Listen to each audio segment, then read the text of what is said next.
All right, here we are. We are finishing up our devotions on the advent of Christ, his first and second coming. So here we are. We are finishing it up, and we are finishing it up in the next to last chapter of the Bible in the book of Revelation, chapter 21. So there are also other things in here that you can use. There's on the following page after this, it has the names of Jesus, lots of them there. There's many, many more names, but these are great to read and to meditate on and to just think about and to look at. There's our statement of faith, who we are and what we believe. There's our vision. Go over that and pray about that, pray over that. There's our vision, what we would like to do is plant some churches and reach some people. Maybe if each one of us can reach a person and, we can plant a church every year or so, that'd be totally awesome.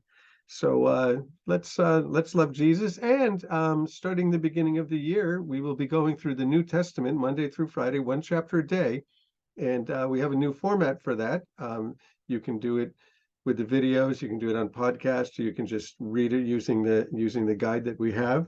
But what we'll do is we'll give a little overview of the chapter, and then with that overview, we'll pick out one important thing in that chapter. Well, they're all important, but something that we choose to highlight, and that'll take just a little bit, 5 minutes or so.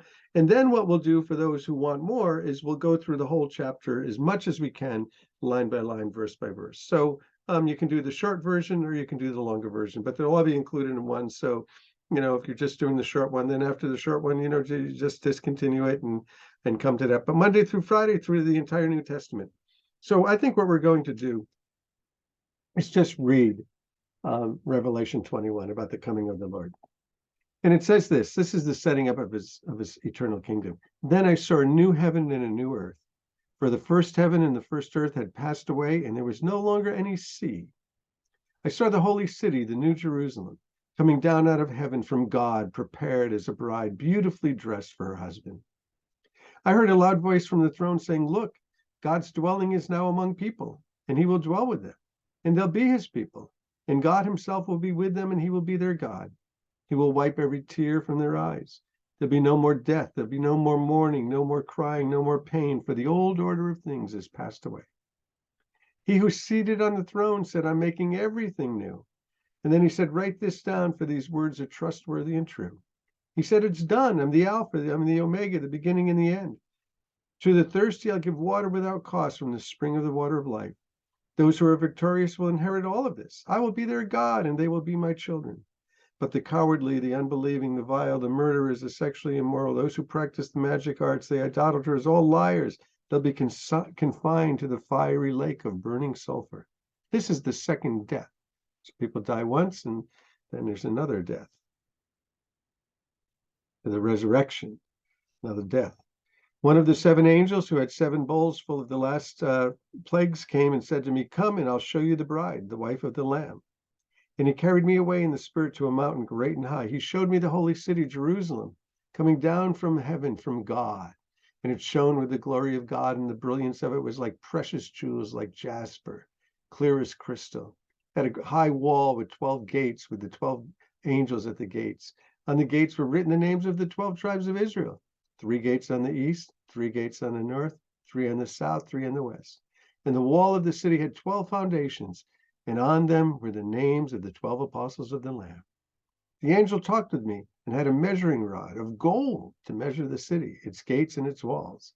The city was laid out like a square, 4 square, as long as it was wide. He measured the city with a rod, and he found it 12,000 stadia in length, and as wide and as high as it is long. The angel measured the wall using human measurements. It was 144 cubits thick. The wall was made of jasper, the city of pure gold, pure as glass. The foundation and the walls were decorated with every kind of precious stone: jasper, the 2nd sapphire, 3rd agate, the 4th emerald, the 5th onyx, the 6th ruby, the 7th chrysolite, the 8th beryl, the 9th topaz, the 10th turquoise, the 11th jacinth, and the 12th amethyst. And the 12 gates were the 12 pearls, each gate made out of a single pearl. Wow! And the great street of the city was gold, streets of gold, as pure as transparent glass. I did not see a temple in the city because the Lord God Almighty and the Lamb are its temple. The city doesn't need the sun or the moon to shine on it, for the glory of God gives its light, and the Lamb is its lamp. And the nations will walk by its light. The kings of the earth will bring their splendor into it. On no day will its gates ever be shut, for there'll be no night. The glory and the honor of the nations will be brought into it. Nothing impure will enter into it, nor will anyone who does what is shameful or deceitful, but only those names who are written in the Lamb's book of life. And so when we start again, we'll do the New Testament. And as we do the New Testament next year, we will end again with that chapter and one more chapter after it. So join us in the new year, Monday through Friday. You can do the 5-minute version or the longer version. The 5-minute version does a summary of the chapter, looks at one of the highlights in that particular chapter. And the longer version goes on and we cover the whole thing line by line, or most of it. Some of the chapters are awfully long, but for the most part, we'll cover it line by line. So bless you guys. I love you guys. You know, it's been great being together with this, and it's great to serve together. Let's plant some churches. Let's win some people to Jesus. Let's make some disciples. Let's love one another. So bless you guys, bless you guys, bless you guys. Love you.